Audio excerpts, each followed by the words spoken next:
അബ്ദുൾ റഹീമിനെ വേഗം നാട്ടിൽ തിരിച്ചെത്തിക്കാൻ നടപടി വേണമെന്ന് മാതാവ് ഫാത്തിമ. കേസ് നീട്ടിവെക്കുന്നതിന് പിന്നിലെ കാരണം കണ്ടെത്തണം. തനിക്ക് മകനെ കാണണമെന്നും ഫാത്തിമ പ്രതികരിച്ചു.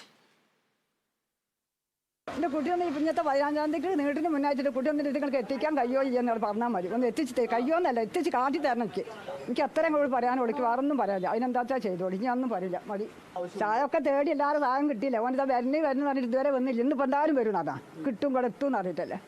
ഇന്നത്തും കഴിഞ്ഞ് ഇങ്ങനെ നീട്ടി കൊണ്ടുപോകാൻ അഞ്ഞ് വരുമ്പോഴും ഇതേമാതിരി കേൾക്കണ്ടേ. അതിന് മുന്നിലായിട്ട് കുട്ടിയൊന്ന് എത്തിക്കാനുള്ള പരിഹാരങ്ങൾ ആരെങ്കിലും ഇതിലൊക്കെ ഉണ്ടാക്കി തരിക്കും. എന്നിട്ട് കുട്ടി നിൽക്കൊണ്ട് കാട്ടി തരി. പ്രാർത്ഥിച്ച് നിന്ന് പോയി മോനെ പോയിട്ട് അവിടുന്ന് പോലും നിങ്ങൾ ഒരു പ്ലേറ്റിലും അപ്പോൾ മോൻ ഒന്നിട്ട് ഇവിടെ എത്തി തന്നെ 15-ാം തീയതി. അപ്പോൾ 15-ാം തീയതി കഴിഞ്ഞ് ഇന്നിപ്പോൾ എത്രാം തീയതി മാസം 2 മാസം.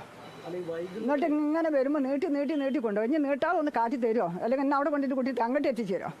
വേറെ ആൾ അതിൽ കുടുങ്ങുന്നുണ്ട് വരുന്നുണ്ട്. എൻ്റെ മോനക്കും എനിക്ക് ഇങ്ങനത്തെ ഒരു വിധി അള്ളാഹു തന്നതാണ്, ഒരാളെ പണിയല്ല. അതുകൊണ്ട് എനിക്ക് ഇനി പറയാൻ കഴിയില്ല. മതി.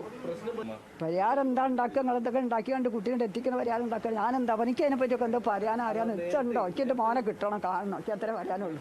അതിനെന്താ വേണ്ടി വെച്ചാൽ നിശ്ചയുള്ളൂ. നിങ്ങൾ ആരെ പറഞ്ഞിട്ട് ചെയ്യിച്ചേ. എനിക്ക് എൻ്റെ കുട്ടീനെ കാണുന്ന വർത്താനം എനിക്ക് പറയാനുള്ളൂ. ഇത്തിരി വേഗത്തിൻ്റെ കുട്ടീൻ്റെ കണ്ണിൽ നമുക്ക് എത്തണം. എത്തൂലാത്തിലാന്നിട്ടാണ് ഞാൻ ഇവിടുന്ന് പോയത്. എങ്ങനെയൊക്കെ ഞാൻ അവിടെ പോയത് എത്തി നിൽക്കും പഠിച്ചവനക്ക് അറിയുള്ളൂ.